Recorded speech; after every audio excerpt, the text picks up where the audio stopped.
Azimio la Umoja One Kenya leader Raila Odinga has officially launched an immediate countrywide mass action through the Movement for Defense of Democracy, MDD, against what he has termed as the illegitimate regime of President William Ruto.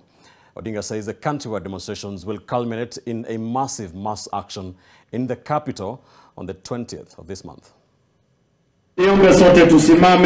Azimio top leaders led by Raila Odinga, who was dressed in a brown combat gear that mirrored a military attire, have declared action against the government, which they term as illegitimate.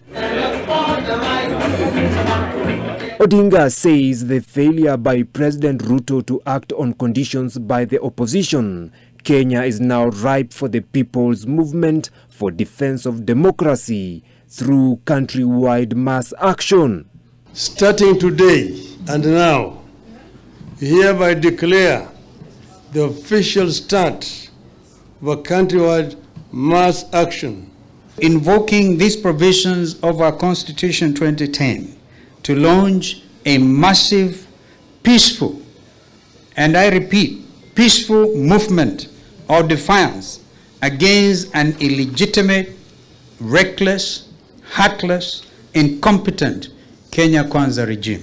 The Azimio action plan includes staging sit-ins or occupation of public offices, presenting petitions, civil disobedience, and continued nationwide rallies dubbed People's Barazas. Activities that will eventually culminate into having all Azimio countrywide supporters troop to Nairobi for mass action. To restore the dignity of the Kenyan people and to put back our country on the path to prosperity, this illegitimate regime must go. Take note that on 20th March of 2023, we have a date with destiny in Nairobi.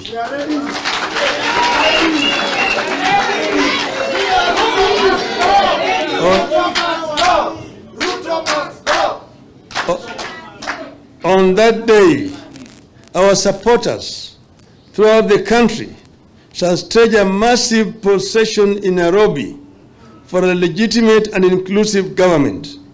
Save that date. The leaders have accused President Ruto of capturing IEBC for the 2027 election and other arms of the government, to a point that Kenyans now have nowhere to run to besides mass action. This illegitimate regime heartlessly removed subsidies to food, unga, electricity, petrol, diesel, and paraffin, thereby increasing the bus fares, removed subsidies to school fees, and has made life unbearable to a majority of Kenyans. How President Ruto's government will react to this new development is still loading. The Azimio leaders have called on their supporters to come out in large numbers to participate in what they have termed as a move to restore people's power, choices, and sovereignty with regards to governance of the country.